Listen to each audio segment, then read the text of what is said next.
Allez, ça y est, nous sommes à l'antenne avec les applaudissements renouvelés de notre cher public. Une semaine en chasse une autre, un jour celui d'avant, ainsi va le temps. Et nous sommes déjà aujourd'hui 10 mai. Heureux de vous accueillir, mesdames et messieurs, avec le sourire et toujours les surprises du lundi. Nos invités réservent des aveux, également reproches, mea culpa, déclarations d'amour et hommages en direct sur notre plateau à des proches ou connaissances qui ne s'y attendent pas du tout. Lundi, c'est inédit ici. Bonjour à tous, mesdames et messieurs, sur RT1 et particulièrement dans votre talk show C'est Midi, une émission qui s'animera aujourd'hui grâce à l'enthousiasme de la DDR, la Dawa, dans la rue Deming Excellence Institute et tous nos chers amis très fidèles à ce programme. Voilà, bienvenue encore une fois avec plaisir. Bonjour ma chère Flora. Bonjour Jean-Michel. Il a été bien votre week-end? Super. Super, d'accord. Et voilà qui nous rassure tout de suite. Nous allons sans tarder, mesdames et messieurs, pour attaquer cette belle semaine de partage d'histoire et surtout de surprises, tout en émotion, vous présenter notre invité de ce jour. Il viendra grâce à la plume, à la voix, au travail, disons, coordonné, fusionnel d'Espérance Kouakou et Marie-Ange Emiam qui ont parlé, bien sûr, avec conviction, avec foi. C'est parti. Initialement, rien ne le prédestinait à opérer un changement aussi radical dans sa vie. Né dans une famille chrétienne, avec un père pasteur, Aka Ismaël commence à se poser une multitude de questions sur la réalité de la nature divine. Son chemin, il le recherche dans son esprit, mais également dans la religion et dans les livres saints. C'est finalement dans le Coran qu'il croit trouver la vérité. En 2016, il prend la lourde décision de se convertir à l'islam. La famille en est bouleversée, mais l'ouverture d'esprit dont font preuve les uns et les autres permet de surmonter cette incompréhension. Sa nouvelle posture religieuse lui inspire un zèle qui le pousse à faire découvrir les délices de sa foi à ceux qui n'ont pas embrassé la religion musulmane. Dans cette volonté de répandre le message du prophète Mahomet, il rencontre son guide, l'oustaz Diané, qui consolide sa foi et lui donne les rudiments de la prédication islamiste. Devenu prédicateur de la Dawa, il tient ce lundi à remercier son guide sur le plateau de C'est Midi avec Jean-Michel Louis. Et nous accueillons à présent notre invité, Aka Ismaël. Monsieur Aka Ismaël.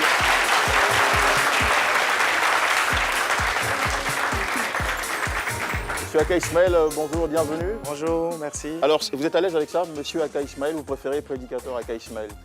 Monsieur Aka Ismaël. Monsieur Aka Ismaël, voilà. On est donc dans le droit chemin, la droite expression. Non. D'accord. Alors, dans un petit instant, j'amène jusqu'à vous un digne fils de la Côte d'Ivoire. Il vient aussi rendre hommage au peuple Niambois qu'il a adopté et le transforme en masque ce jour. Voici Dr Philo qui se déchaîne. Voilà. Dr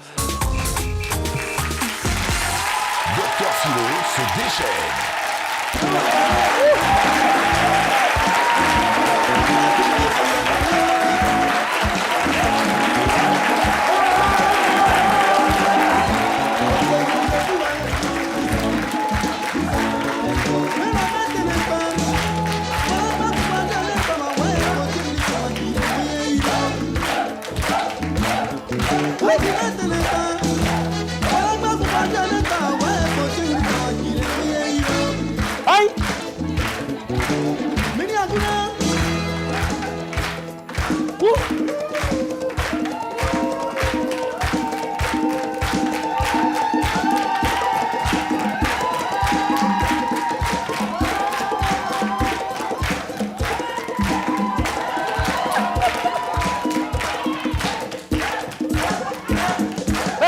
Merci beaucoup. Merci. Alors, merci. Ben, ça fait plaisir d'être là, Jean-Michel. Bonjour, Dr Philo. Quelle entrée, hein? C'est ma famille qui est là. C'est les belles femmes Niabois. Et j'ai tenu à leur rendre hommage aujourd'hui parce que c'est le peuple Niabois qui m'a fait et qui a fait de moi ce que je suis, un masque aujourd'hui. Je voulais vous rendre hommage. Et ça fait plaisir. Merci. En passant, Zoukoubo, Belleville, Gorodi, Guédiou Soupa, Fianco, en tout cas, toute la zone, je vous salue. Je salue, ben, ouais. Ben voilà. C'est les Niabois qui ont tout fait. D'accord. Ils ont fait de vous un masque ou un danseur de masque? Masque à être danseur, tout. Moi-même, là, si qui n'était pas là-bas, regardez.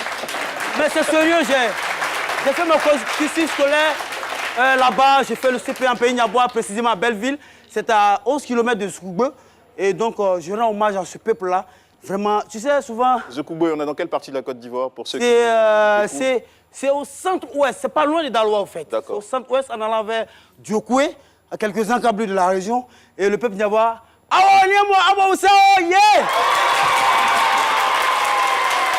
veux aussi, en même temps... Oui, tout à fait. Aujourd'hui, on parlera en compagnie de notre invité, M. Aka Ismaël. On a préparé un thème à cet effet qui est relatif à son histoire. Transformé par le Coran, Aka Ismaël décide d'honorer celui qui a fait de lui un prédicateur. C'est une bonne chose. C'est une bonne chose. Le Coran vous transforme. C'est un livre saint. La Bible vous transforme. C'est un livre saint. Moi, je préfère que ces livres saints-là vous transforment que l'alcool ou la drogue vous transforme. Moi, mais oui, moi, on dirait même déforme. Vous déforme. Moi, je connais, en pays Niabois, je connais tellement, chez nous, là, tellement on aime funérailles, ça fait que souvent, même les gens, quand ils vont chercher travail, quand on dit qu'elles sont, attendez là, les cassés par là. Mais c'est vrai. Alors ce qu'il dit, vous adhérez à ce qu'il dit ou vous êtes, il a raison de dire ça? D'accord. Là-bas, ils aiment tellement funérailles. Avec un jeune Niabois, il va déposer ce dossier. On vous dit, monsieur, quelles sont vos compétences? Il dit, moi, mon compétence, c'est table de dons. Bon, ça, c'est pas... Mais c'est une bonne chose. Et je veux dire, ça taquine bien ce lundi ici. Il faut prendre l'exemple si vous, ce que vous faites, c'est très très bon. Franchement, sérieusement, parce que je connais des gens à Yopougon aujourd'hui, même quand ils voient, tellement il est ivrogne, tellement il est alcoolique, même quand il voit un verre d'eau, il est saoulé. C'est dommage. Et ce que vous faites, et ça va encore, ça rajeunit la chose. Généralement, quand on parle de prédicateurs ou autre chez les musulmans, c'est des personnes un peu âgées. Excusez-moi, moi je suis surpris qu'un jeune fasse. C'est des personnes un peu âgées, des gens, des vieillards, on dit, tu ne comprends pas le bien, tu comprends. Non. Mais, excusez-moi, je n'ai rien contre ces personnes, mais quand la chose est rajeunie comme ça, c'est bon. Ça appelle encore les jeunes, parce que les jeunes aiment voir leurs camarades leur parler de Dieu. On a reçu le jeune KS Bloom ici, qui a une manière à lui de porter la bonne nouvelle, à sa manière, avec la nouvelle. On en a besoin. On en a besoin. Et quand c'est comme ça, regardez aujourd'hui, quand vous allez, on vous dit aujourd'hui, voilà un espace où il y aura prêche aujourd'hui. Bafla va parler jusqu'à il n'y a personne. Mais dites qu'il y a un concert Zouglou. À 14h, il n'y a plus de place. On a besoin de ces jeunes gens-là pour parler à la jeunesse ivoirienne. Et je voudrais vous saluer et de continuer à faire ça. Merci beaucoup. Merci beaucoup, Dr Philo. Le masque niabois de ce lundi. Alors, monsieur Aka Ismaël, vous avez stoppé vos études en classe de terminale au lycée moderne CEPI de Yopougon. C'est-à-dire qu'il y a un rapport avec Dr Philo qui parle régulièrement de Yopougon avant de vous occuper à travers des activités pour survivre au quotidien. Converti en 2016 à l'islam, vous rencontrez un an plus tard au jardin du plateau l'Oustaz Diané, dont la prêche vous a carrément séduit, bluffé, qui deviendra votre mentor spirituel. C'est d'ailleurs à lui que vous venez faire la surprise en direct aujourd'hui sur notre plateau. Vous êtes marié depuis 2019 et père d'un enfant qui soufflera bientôt une bougie. C'est ça. Tout va bien à la maison? Tout va bien par la grâce d'Allah. D'accord, c'est super. Ok, allez, là, je pense qu'il y a 2 jours, on célébrait la nuit du destin. C'est ça. Oui. On est en pleine période de Ramadan. Je pense que ça doit s'achever le jeûne le mercredi. Inch'Allah. Inch'Allah, d'accord, ok. Alors, comment vous avez vécu cette année, le Ramadan, en tant que croyant? Bon, en tant que croyant, c'est toujours dans la spiritualité et dans la perspective de pouvoir passer d'une étape à une autre. C'est-à-dire, le Ramadan, lui, vient pour te montrer que tu es capable de pouvoir laisser les vices de ce monde. Parce que grâce au Ramadan, les fumeurs ne fument plus, les alcooliques ont arrêté. Voilà, donc le Ramadan vient te montrer que tu es performant. Voilà. Donc, ce mois de Ramadan, là encore, a fait ressortir encore le meilleur de moi et m'a permis de me plonger encore dans la spiritualité et de méditer encore sur les profondeurs et les quintessences des versets du Coran et de comprendre pourquoi je suis musulman. D'accord. La nuit du destin, quel sens ça a? Parce que généralement, c'est une nuit où vous faites beaucoup de prières.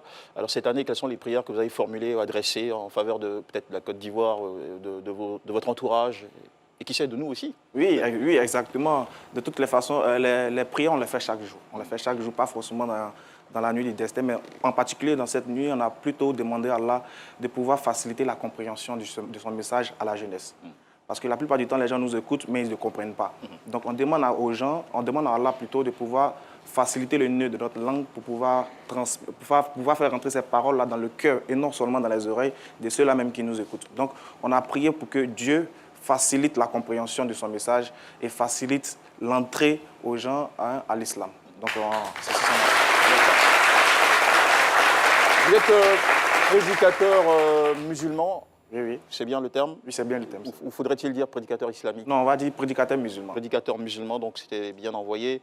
Et la prédication musulmane dans la rue, c'est quand même quelque chose de, je ne sais pas si faut dire récent ou inhabituel. C'est ce que vous faites depuis quelques années maintenant. Oui, en fait, normalement, c'est quelque chose qui doit être fait. Mais, comme on va dire auparavant, nos parents n'avaient pas pris cette initiative-là. Mais aujourd'hui, comme vous savez que Dieu fait les choses avec le temps. Aujourd'hui, nous sommes dans le temps de la force des arguments. Et il faut que la jeunesse, il faut que Dieu maintenant passe par la jeunesse pour pouvoir transmettre son message. Parce que la plupart du temps, c'est les jeunes qui montrent le visage de ce qu'ils ont. Donc les vieux, ils ont déjà fait le travail, ils sont fatigués, ils sont à la mosquée. Donc aujourd'hui, Allah il facilite de sorte que les jeunes puissent pouvoir sortir de la mosquée pour transporter la mosquée dans les rues. Puisque les gens ont des difficultés à aller à la mosquée, à comprendre le message. La plupart du temps, quand ils vont, ils disent que non, on ne comprend pas arabe, on ne comprend pas djoula. Donc, il va falloir qu'il y ait des jeunes aussi comme nous pour pouvoir aller au contact de la population, pour leur faire comprendre le vrai message de l'islam. Et si ce n'était pas fait jusque-là, est-ce que c'était parce que cette démarche était proscrite dans vos livres ou bien ça répond à un besoin peut-être d'inverser une certaine tendance? Oui, exactement. Il y a un verset qui existe dans le Coran. Sauf qu'il n'a pas été mis en application jusqu'à aujourd'hui.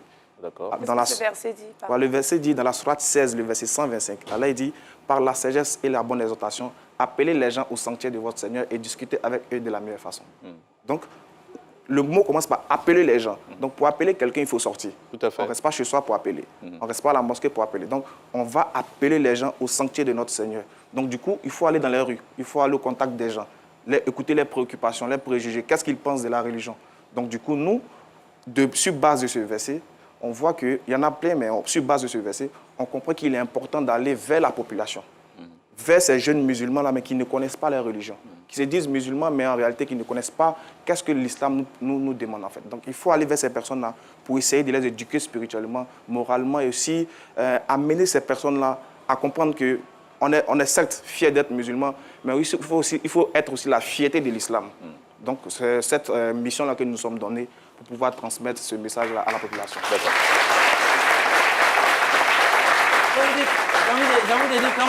Quand vous parlez de ce verset coranique, là, je dis quand vous dites appeler, déjà quand le muezzin appelle la prière, il appelle déjà les fidèles. Mais quand vous allez vers ces fidèles, ça n'a rien à voir avec cette manière d'appeler là aussi. Oui. Et en même temps, je vais vous demander, qu'est-ce qui a fait que jusqu'à présent, et cette manière de voir les choses, cette partie du Coran n'a pas été mise en application jusqu'à maintenant? Non, en fait, on va dire en Côte d'Ivoire ici, ça n'a pas été mis. On va dire qu'on ne voyait pas ces genres de choses-là. Sinon, ça se faisait, mais sauf que ce n'était pas médiatisé comme maintenant. Il y a des groupes de personnes qui sortaient, on les appelle les Koudama chez nous en islam, qui vont au contact des personnes pour les faire parler de l'islam. Mais ce n'est pas la même approche comme nous le faisons. Nous avons essayé de moderniser un peu la chose, de rendre ça plus facile et plus accessible. C'est-à-dire n'importe quelle personne qui nous écoute dans la rue va s'arrêter au moins pour poser une question. Parce que nous, notre but, c'est de poser la question sur l'islam pour qu'on puisse te montrer ce que l'islam dit. C'est que vous essayez de susciter l'intérêt, le débat. Voilà. Et puis pour amener les gens aussi à comprendre pourquoi il faut être musulman. Et voilà, vous pouvez faire votre choix, mais voilà pourquoi il faut être musulman. Et voilà ce que l'islam dit. Voilà, qui n'a rien à voir avec le comportement de certains djoulas que vous voyez dans les rues. D'accord. Ok. Est-ce que vous avez suivi une formation pour être prédicateur musulman? Je rappelle que vous êtes converti en 2016, donc ça fait maintenant 5 ans que vous êtes musulman. Oui. Vous avez été formé? Non, en réalité, non. C'était de manière... J'étais autodidacte. On va dire que c'est Dieu qui facilite. Allah dit dans le Coran, lorsque vous décidez de pouvoir transmettre son message, lui facilite la chose pour vous. C'est lui qui donne la connaissance. Et puis vous savez que la plupart du temps, ceux-là même qui venaient transmettre le message de Dieu dans les livres saints n'ont pas fréquenté. Abraham, Jésus, etc., ils n'ont pas fréquenté. Dieu leur a donné la sagesse, il leur a donné les propos, les paroles qui sont divines en fait. Donc du coup, il n'y a pas lieu d'aller apprendre en tant que tel. Mais quand vous dites ça, est-ce que vous n'êtes pas en train de mettre de côté le savoir, la précision, l'exactitude? Parce que dire, bon, je respecte vos exemples, mais vous savez, quand il y a des possibilités de faire des erreurs aussi, et des interprétations qui ne sont pas forcément justes, parce qu'on n'a pas le background, on n'a pas le contexte de certains passages, on ne comprend pas forcément la langue d'origine, l'idée première, etc. D'où l'importance de se faire former. Oui, en fait... Vous estimez qu'on peut passer le message sans formation? Qu'est-ce que je veux dire? Je veux dire, il y a la base. La base qui est quoi? D'abord, si tu es musulman, tu maîtrises tes textes, n'est-ce pas? C'est-à-dire que l'islam t'éduque d'une manière à ce que tu ailles apprendre. Vous n'avez pas besoin de quelqu'un pour vous enseigner Justement, vous n'étiez pas musulman à la base. Oui, je n'étais pas musulman. Vous êtes converti en 2016. Très bien. Donc, quelqu'un qui est musulman, oui, il doit maîtriser des textes. Mais vous ne pouvez pas. On va dire que vous auriez dû apprendre déjà quelque chose avant. Oui, faire une formation avant de devenir prédicateur aujourd'hui. Très bien. Non. Apprendre l'islam n'a rien à voir avec apprendre la prédication. Apprendre l'islam, c'est une base, c'est une obligation. C'est-à-dire, il faut apprendre à prier en arabe d'abord. Donc, dès que tu te convertis, il y a cette première approche qui est quoi? Qui est d'apprendre la religion. Maintenant, quand tu as compris la religion, toi, tu veux la transmettre. Tu veux retransmettre cette religion. Tu veux retransmettre cette vérité que tu as connue. Donc, pour retransmettre cette vérité-là, tu n'as pas besoin de faire une école forcément. D'accord. Donc, c'est vrai que c'est important. C'est important de faire les études, mais c'est pas, on va dire, c'est pas obligé. Parce qu'Allah dit dans le Coran, transmettez qu'un seul message de moi. Ok, d'accord. Donc, on n'a pas besoin d'une formation pour être prédicateur musulman. Voilà, pas forcément. Ok. Est-ce qu'en qualité de prédicateur, vous êtes, on essaie de comprendre, est-ce que vous êtes payé par la mosquée? Non, non. On le fait gratuitement, fils Abilillah, c'est-à-dire on le fait pour la cause d'Allah. D'accord. Voilà, on le fait pour la cause d'Allah. Voilà pourquoi il n'y a pas de formation. Parce que je suis autodidacte, je me lève, j'ai dit aujourd'hui, j'ai constaté que Allah dit qu'il est l'unique dans le Coran, que c'est lui seul qu'il faut adorer. Donc je décide d'aller transmettre ce message-là en fonction de ce que je connais. Je ne parle pas de ce que je ne connais pas. Et quand je vais dans le but d'amener les gens à l'islam et non dans le but d'avoir quelque chose de l'islam. D'accord. Donc, de quoi vous vivez? Là, on a les applaudissements de nos amis de la Dawa. La DDR, la Dawa dans la rue. La Dawa dans la rue, voilà. Ce sont aussi des jeunes musulmans qui partagent le message. Merci d'être là. Alors, finalement, de quoi vous vivez, puisque vous êtes... Oui, j'ai mes propres activités. Vous avez une famille? Oui, j'ai une famille, j'ai mes propres activités personnelles. Voilà, en tant que jeune, voilà, avant d'être musulman, moi, je suis un grouilleur. Et tout Ivoirien, normalement, n'est pas paresseux, est un grouilleur. Donc, à part le fait de faire la prédication, il y a le fait aussi d'être un homme. Et un homme, ça ne vit pas que seulement de ce qui tombe de l'arbre, ça vit de la sueur de son front. Donc, moi, je me cherche en dehors de la prédication. Et quand vous trouvez où? Quand vous cherchez, que vous trouvez, En tout cas, j'ai des petites activités que, bon, je ne veux pas forcément mentionner ici, mais j'ai des petites activités personnelles. Qu'est-ce que vous faites? Vous achetez, vous revendez, Oui, bon, vous avez un savoir-faire que vous... Bon, je n'ai pas un savoir-faire en tant que tel, je fais du commerce, voilà, je fais du commerce où je donne, il faut venir acheter, voilà, puis voilà, c'est ça. Vous mettez pour vous dessus? Non, en fait, on va dire... C'est comme un restaurant.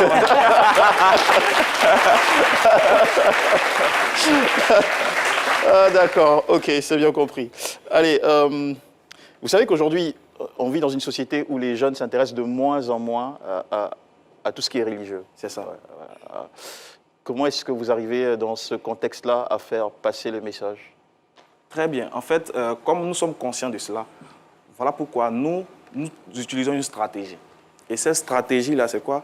C'est de se faire jeune, c'est de faire comme eux pour pouvoir les approcher. C'est-à-dire quoi? Vous êtes déjà jeune. Comment déjà jeune, vous faites jeune? Très bien. C'est-à-dire quoi? C'est-à-dire les gens ont tendance à croire que l'islam, c'est les boubous et c'est forcément les longs chapelets. Et puis, il n'y a pas de style en islam. C'est-à-dire si je vais approcher, par exemple, en griffe, des gens qui sont des nouchis, comme on le dit.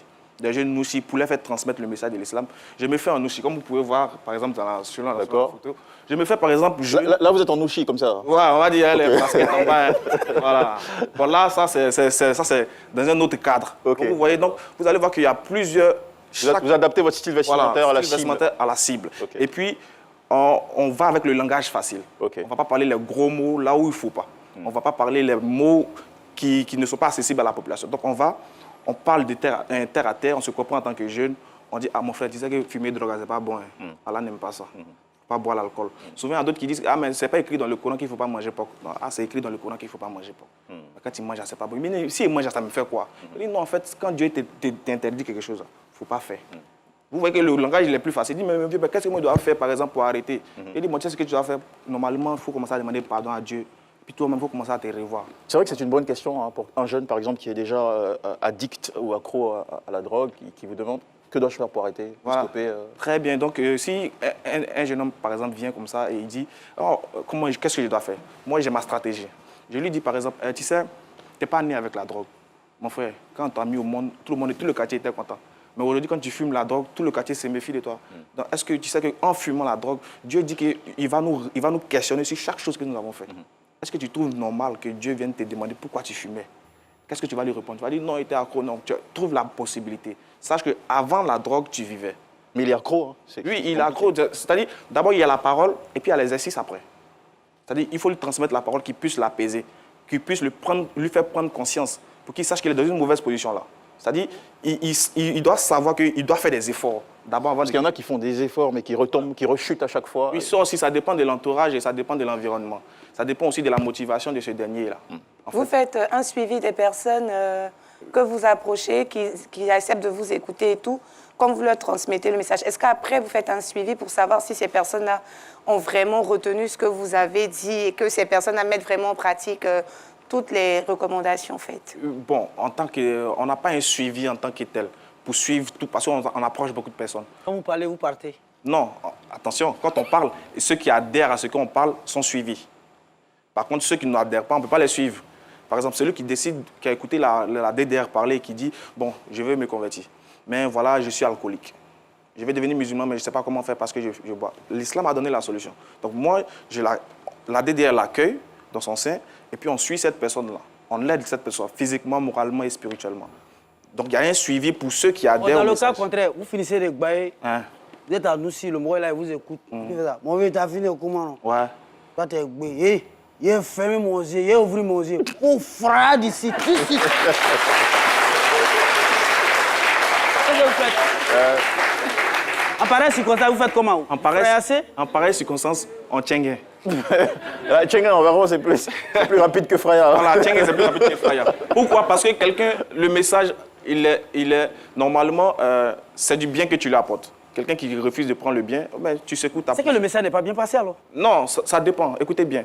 Le message peut être bien passé, mais la personne n'est pas apte à adhérer à ton message. C'est pas parce qu'il n'est pas apte disposé, que ton message voilà. C'est pas parce qu'il n'est pas disposé que ton message n'est pas arrivé. Ou n'a pas été bien transmis. S'il dit ici, ferme mes yeux, il n'a pas encore fini de fermer, on est parti. Il faut rester en vie pour continuer la mission. Voilà. D'accord. Il faut rester en vie pour continuer la mission. Est-ce que le fait de devenir croyant musulman, ce qui vous est arrivé depuis 2016, change votre rapport à l'autre, à votre prochain, à votre communauté, votre engagement citoyen? Oui, on va dire ça change. Pourquoi? Parce que je comprends encore mieux que j'ai besoin de ces personnes-là pour vivre. L'islam m'enseigne que ces personnes-là qui ne partagent pas la même opinion, la même vision des choses que moi, je suis condamné à vivre avec eux et à bien me comporter avec eux. Jusqu'à ce que, regardez, quand je lis les textes de l'islam, les textes du Coran et de la science que le prophète nous a transmis, le prophète nous demande qu'un bon musulman ne peut pas dormir le ventre rempli pendant que son voisin a le ventre vide. Cette personne n'est pas un bon musulman. Et le prophète a tellement mis l'accent sur le droit du voisin que certains sont venus le voir pour dire « Mais est-ce qu'on doit tout partager avec nos voisins ?» Il a dit « Oui, c'est possible. » Donc déjà, on voit l'importance du voisin, on voit l'importance d'autrui. C'est vrai qu'on a des idées contradictoires, mais l'islam nous demande de vivre ensemble. Nous sommes condamnés à vivre ensemble. D'ailleurs, nous sommes des frères en humanité. Donc du coup, c'est très bien de parler de fraternité. Ça m'amène à vous poser une question. Vous savez que après, les interprétations sont différentes. Oui. Quand on suit l'actualité aujourd'hui, au nom c'est triste de le remarquer, au nom de l'islam, certaines violences sont perpétrées dans certains pays. Il y a une sorte de terrorisme aussi qui se développe sur une base islamique. Vous nous direz si elle est fondée ou pas. Vous, en tant que jeune, zélé, pieux, regardant de loin tout ça, et cette menace là, se rapproche dans certains pays aussi autour de nous, qu'est-ce que vous faites? Est-ce que ça vous révolte? Est-ce que ça vous pousse à agir pour inverser les choses? Exactement. À prendre position? On va dire aussi, c'est l'une des clés de ma conversion. C'est l'une des choses qui m'ont poussé à me convertir. C'est-à-dire comprendre, parce qu'on voyait déjà ce que nous voyons, ce que nous sachons tous. Je me suis dit, mais est-ce que c'est ce que l'islam transmet comme message? Donc quand je vais au texte, quand je vais dans la religion profonde et que je constate que c'est le contraire, nécessité se fait sentir de vouloir transmettre aussi aux autres pour leur dire, en réalité, faites la différence entre le terroriste et le musulman. Parce que l'islam condamne tout acte de terrorisme. L'islam est contre ça, est contre la violence. Allah dit dans le Coran, repousse le mal parce qu'il y a de meilleur, de sorte que celui avec qui tu avais une animosité devient ton ami chaleureux. Dieu n'a pas dit celui avec qui tu t'entendais. Il dit celui avec qui tu avais une animosité devient ton ami chaleureux. Et non un ami. Ton ami chaleureux. Il peut être ton ami, mais pas chaleureux. Mais ton ami chaleureux. Donc, comment on peut repousser le mal par le bien? Et puis, par contre, on voit des gens qui s'explosent par exemple, dans un supermarché qui contient des musulmans. Parce que dans un supermarché, il n'y a pas forcément une communauté. Ça appartient à tout le monde. Donc, l'islam est contre ces actes de barbarie-là. Donc, voilà pourquoi nous, ce groupe de la DDR, nous sommes en train de parcourir les rues pour leur dire non, l'islam est contre les terroristes. C'est les terroristes qui disent qu'eux, ils sont musulmans, mais l'islam ne les désavoue. L'islam n'a jamais formé des terroristes et l'islam ne formera jamais des terroristes. Tout à fait. Alors, merci beaucoup pour cette clarification.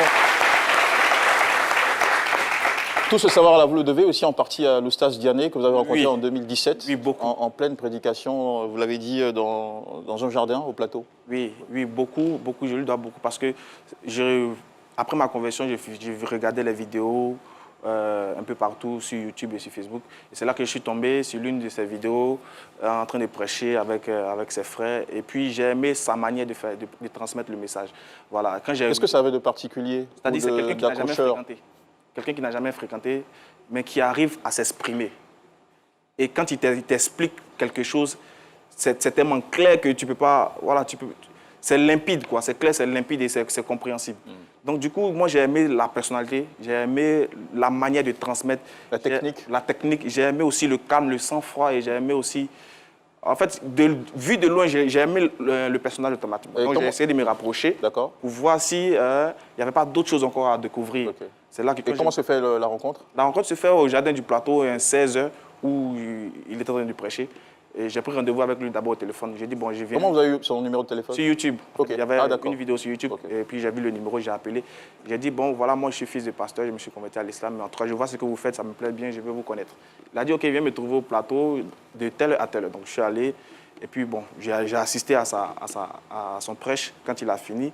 On s'est rencontrés et puis je me suis présenté à lui. Depuis lors, quand il a appris que je suis fils de pasteur converti à l'islam, il a eu ce sentiment-là de rester auprès de moi. Donc il a dit, bon, viens, tu seras un témoignage pour nous et on va te former toi aussi, tu vas retransmettre ce que nous faisons, tu vas retransmettre ce que tu as connu de l'islam, ce que tu sais de l'islam, tu vas le retransmettre aux autres. Voilà comment il me prend auprès de lui et il me forme, il me donne les petits versets, il me donne les stratégies. Voilà, il me fait partie dans toutes ses sorties, En fait, il me prend comme son fils, quoi. Voilà, il m'adopte comme son fils et du coup, au-delà même du fait qu'il soit prédicateur, il y a cette affinité de père à fils qui va naître. Qu'est-ce qu'il y a dans cette filiation qui vous pousse à le voir comme un père? Qu'est-ce qu'il y met? Parce qu'au point de venir nous voir pour lui faire cette surprise, cet hommage en direct sur le plateau de Sémilly, il y a de bonnes raisons en termes de sentiments, d'attachement. Au-delà de l'enseignement qu'il vous a donné ou communiqué, qu'est-ce que vous partagez de si fort avec lui, avec l'oustaz Diané? Vous savez, il y a quelque chose que, lorsqu'un être humain te transmet, ça vaut plus que de l'or. C'est-à-dire, c'est l'amour. Quand quelqu'un te regarde et qu'il t'aime déjà pour ce que tu es, il t'aime parce que tu es un être humain, c'est plus fort que te donner de l'argent, quoi. Donc moi, c'est ce que j'ai remarqué. C'est la première des choses qui m'a frappé, c'est de la manière qu'il me regardait. Bien vrai que excusez-moi, je ne suis pas Djoula. Mon père, il est Ani, mais du coup, il m'a regardé comme son fils. Il m'a regardé avec cette miséricorde-là. Donc, du coup, moi, ça m'a tout de suite frappé. Parce que moi, je fais très attention. Lorsque je suis avec quelqu'un, de par son regard, je sais qu'est-ce que la personne pense de moi. Ah bon? Bien, voilà, on va dire. Et Flora, quand vous regardez les yeux de Flora, qu'est-ce qu'elle pense de vous?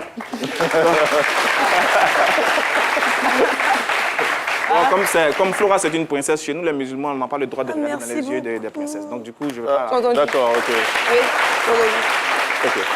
En fait, je voulais le dire, pardon. On l'a mentionné dans votre présentation, vous venez de le répéter, votre père est pasteur. Aujourd'hui, vous êtes prédicateur musulman.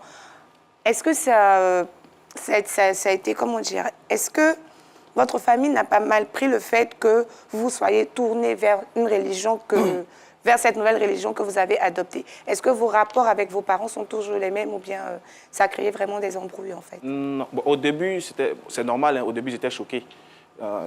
Au début, c'est choquant, mais c'est après qu'il va falloir les expliquer le choix. Pourquoi le choix? Et après, mon père il va m'appeler et il va me donner des conseils en tant qu'un père. Il va me dire, oui, exactement, tu as pris ta décision, tu es indépendant, mais voilà ce que nous attendons de toi. Ne va pas te radicaliser, t'exploser, on veut pas, parce que c'est cette image-là qu'ils ont de l'islam. Est-ce que vous voyez? Qu'il avait de l'islam. Qu'il avait de l'islam. Donc, il ne faut pas généraliser. Oui, c'est vrai, merci. Donc du coup, j'étais comme un miroir. J'étais comme, c'est-à-dire, comme s'il m'avait envoyé en mission et il m'observait. D'accord. Donc du coup, mon comportement après va amener les autres, ceux qui n'étaient pas pour, à s'apaiser. C'est-à-dire, ils vont voir quelque chose d'inhabituel en fait.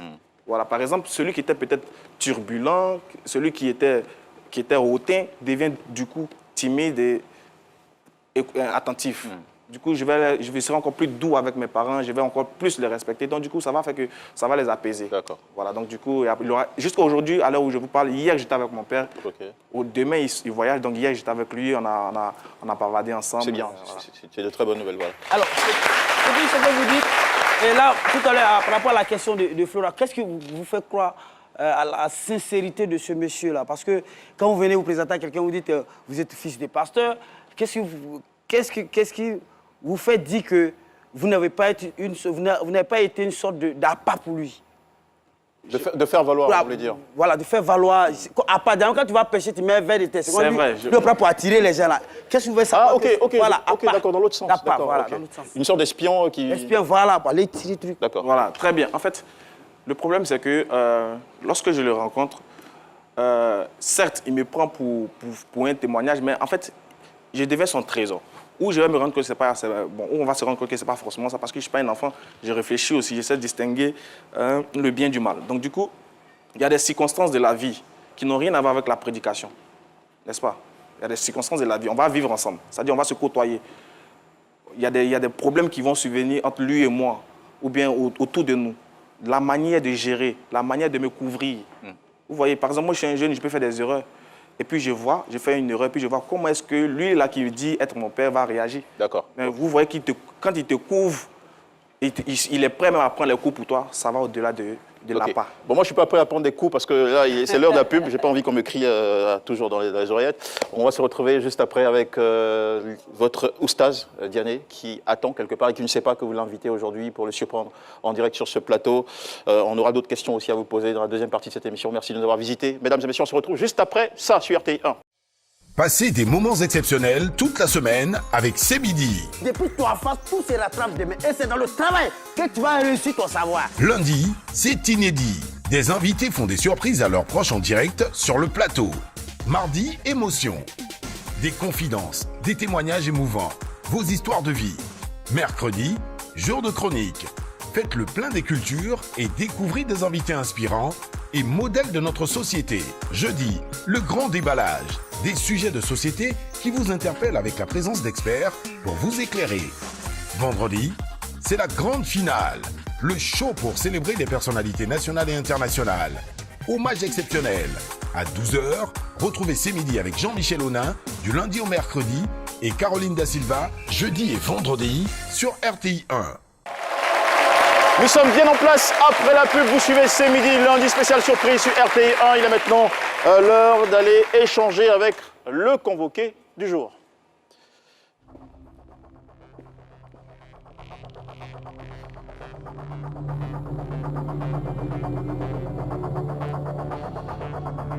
Here we are. Pardon un peu. Bonjour, Oustaz Lassana Diané. Bonjour Jean-Michel. Comment allez-vous? Ça va bien, par la grâce. Très très bien. Vous êtes dans cette fonction depuis 2012? 2012, c'est ça. Ça se passe comme vous le souhaitez? Ouais, il y a des difficultés, mais bon, on fait avec. Quelles sont les difficultés principales? Bon, l'incompréhension, voilà, parce que étant prédicateur, c'est le rôle des prophètes, des messagers. Il y a toujours des difficultés, on n'est pas toujours compris. Et bien voilà quoi, mais bon, on continue. D'accord. Puisque vous êtes là, vous êtes un enseignant, on va profiter de votre savoir. C'est quoi la différence? Parce que vu de l'extérieur, on ne fait pas toujours le distinguo entre l'imam, l'oustaz et peut-être le muezzin. Le muezzin, c'est celui qui a fait l'appel à la prière. D'accord. Parce qu'avant d'aller à la prière, il fait l'appel pour que de notre maison et tout ça, on attend. Mais l'oustaz, c'est un enseignant. Un enseignant, un prédicateur, si je peux le dire.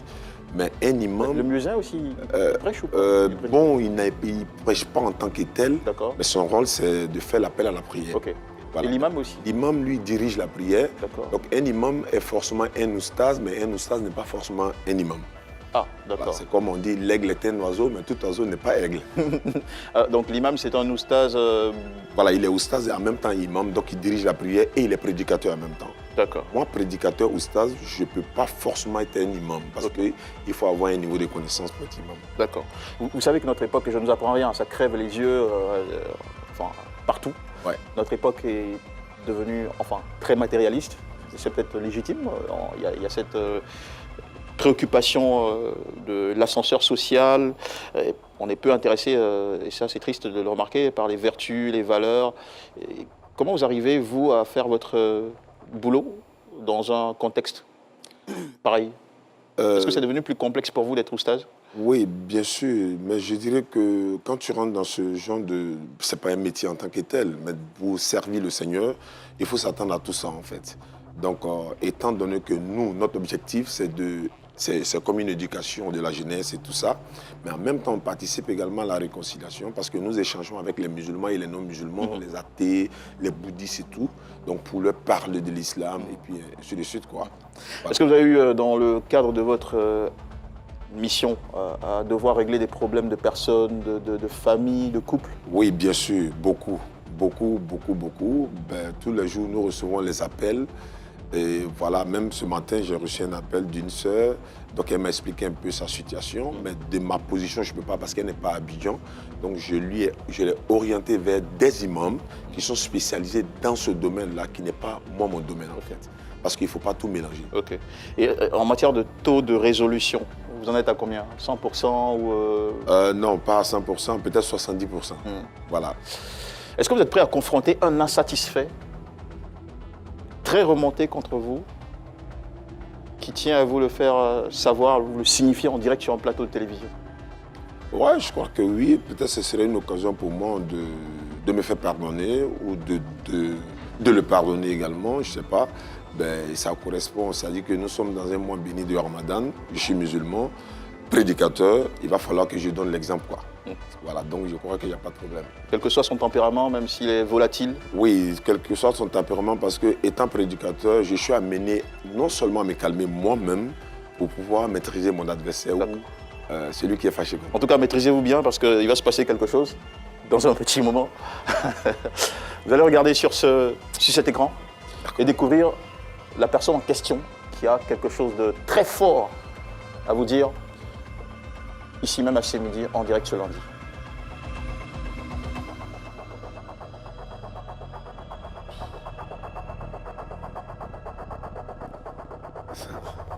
Vous êtes impatient. Ouais, c'est pas vrai. C'est pas bon. Vous n'allez plus à tenir sur place, hein. Je vois que les pieds et les genoux qui bougent. Je ne sais pas ce qui se passe, mais ça vient, non? Ça devrait venir.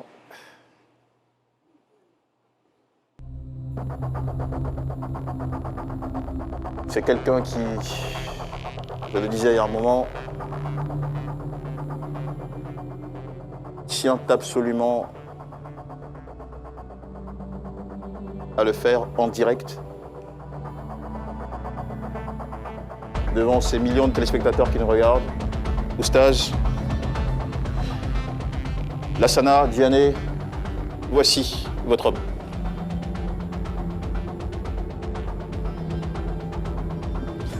Ah, c'est pas vrai. Ça va le cœur, ça va? Oh là là. Ciao. Ah, vous respirez mieux? Ouais, c'est pas, mais comment ça se passe là? Oh là, c'est fort ça. Vous reconnaissez ce jeune homme? Oui. Il a 30 ans maintenant. Oui.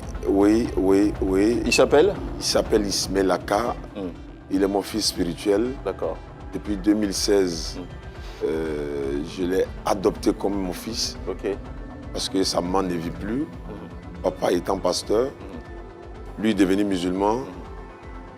Oh, il fallait quelqu'un quand même pour l'accueillir, pour l'encadrer et dire que ce n'est pas parce que tu es d'une famille chrétienne que tu n'as pas ta place dans la société. D'accord.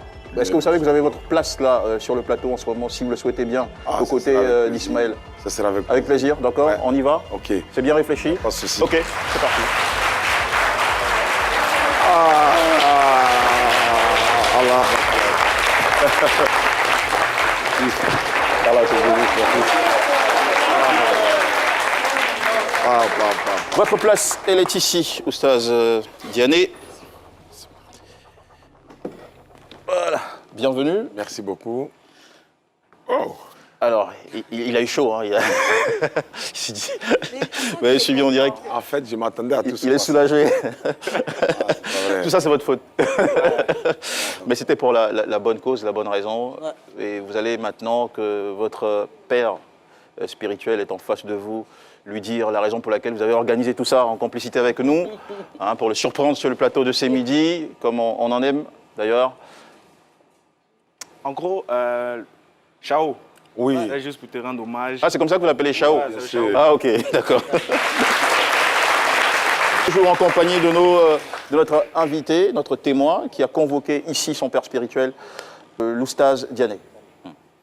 Vraiment, Chao, je remercie d'abord la RTI. Et j'avais organisé cela pour te rendre hommage, te remercier beaucoup pour tout ce que tu as apporté dans ma vie. C'est vrai que tout se fait par la grâce d'Allah, mais Allah aussi amène des personnes pour pouvoir faciliter la vie de quelqu'un. Et en ce jour, je tenais devant la nation et devant tous ceux qui sont présents actuellement, te dire un grand merci pour tout ce que tu as fait, pour tout ce que tu m'as apporté de manière spirituelle, physique et morale, etc. Tu as fait beaucoup de choses pour moi. N'hésitez pas, hein, vous pouvez préciser, etc. Qu'est-ce qu'il y a dedans? Tu as fait beaucoup de choses pour moi, choses qu'on ne peut pas tout définir. D'accord, ok. Déjà, le fait même de m'avoir épaulé pour pouvoir transmettre le message d'Allah, c'est la plus grande des choses pour moi. Et je tenais à te remercier et à demander à Allah subhanahu wa ta'ala de te combler de sa faveur et de te remercier, de te bénir abondamment. Amen. Et de te donner ce qui est bon pour toi. Et ainsi qu'à tous ceux qui ont voulu organiser cette chose-là pour nous, que Dieu vous bénisse. Merci beaucoup. Oustaz Lassana Diané. Oui. Des surprises comme ça, vous en avez eu dans votre vie? Il y a eu des moments oui, mais d'électrochoc? Moi, je m'attendais à tout sauf à ça, parce que je doutais, mais après, je me suis dit, non, c'est pas... En fait, l'enfant, moi, je l'appelle l'enfant parce que c'est mon petit. Même... Qu'est-ce que vous appréciez chez lui, chez ce garçon? Sa sincérité. Ismaël me dit carrément, Chao, sincèrement, non, tu as Zahé là, non, moi, je ne suis pas d'accord. Il dit, non, c'est vrai, ben voilà. Et puis, on s'entend. Voilà, il est marié aujourd'hui, père d'un enfant. C'est moi-même qui j'ai choisi sa femme pour lui et tout ça. Ah bon? Voilà, donc... Sans tenir compte de ses goûts personnels? Non, c'est moi qui ai choisi, puis il a validé. Bien, voilà.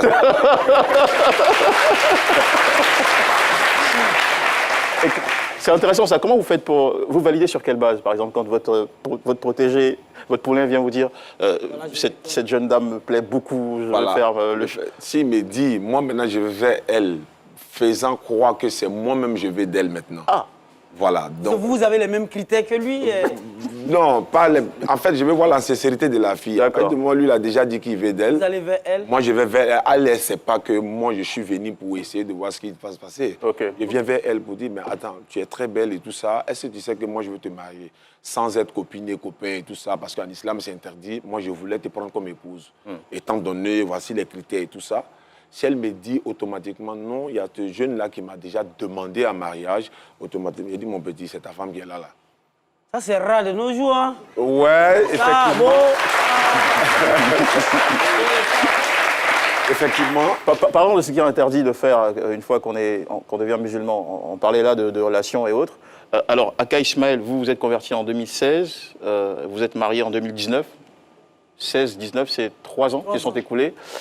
C'est-à-dire que la chasteté, c'est imposé? Oui. Quand on est jeune, quand on est musulman? Oui, bien sûr. Ok, donc, c'est-à-dire qu'Ismaël, pendant ces 3 années-là, les plaisirs de la chair, vous avez... À part les plaisirs de la chair. Abat les... Quand il dit abat, je pense à quelqu'un. Abat les plaisirs de la chair. Ah, donc c'est vrai, pendant ces 3 années, vous n'avez pas touché à une femme? Non. Okay. Vous n'avez même pas fait de bisous et tout ça? Bisous, bon. Ismaël? Quand Noël venait, quand les fêtes de fin d'année venaient, on faisait les bisous. Phil honnête, tu crois pas hein? Ah, moi, je crois pas. 3 ans. Tu bois lait, coco bara, tout ça là. Mais il avait peur de... Il avait également peur, parce qu'il y a beaucoup de choses qu'il voulait faire. Il me demandait, est-ce que ça c'est autorisé en islam ou pas? Donc il faisait beaucoup attention à ces choses. À un moment donné, mais c'est trop compliqué le père. Il dit oui, mais c'est comme ça. C'est le choix que tu as fait. Exactement. D'accord, écoutez, on a eu beaucoup de plaisir à partager cette émission avec vous. Oustaz Lassana, Diané, Aka Ismaël, merci aussi d'être venu faire cette belle surprise. Merci beaucoup à vous. Merci pour toutes Vraiment, ces valeurs que vous mettez en avant. Oui, okay. Allez-y, allez-y. Merci beaucoup. Je disais que merci à la RTI parce qu'on suit ces musiques tous les jours et vraiment on prend du plaisir en regardant ces midis, quoi. Ok, allez, on vous souhaite aussi beaucoup de bonheur dans votre foi. Merci à nos amis de la Dawa dans la rue et de Deming Excellence Institute d'avoir été à nos côtés pour cette émission. Merci beaucoup à vous, Flora. Les anniversaires à Willy, notre assistant rédactionnel. On te souhaite tout le bonheur du monde. Franchement, avec les anniversaires. Merci beaucoup. Merci beaucoup, Dr Philo. Et merci à Ibrahim Fofana, à toute l'équipe technique. On vous souhaite une excellente journée sur RTI 1. Et demain, venez ici à 12h pour vivre avec nous notre belle histoire de vie. Allez, bonne journée.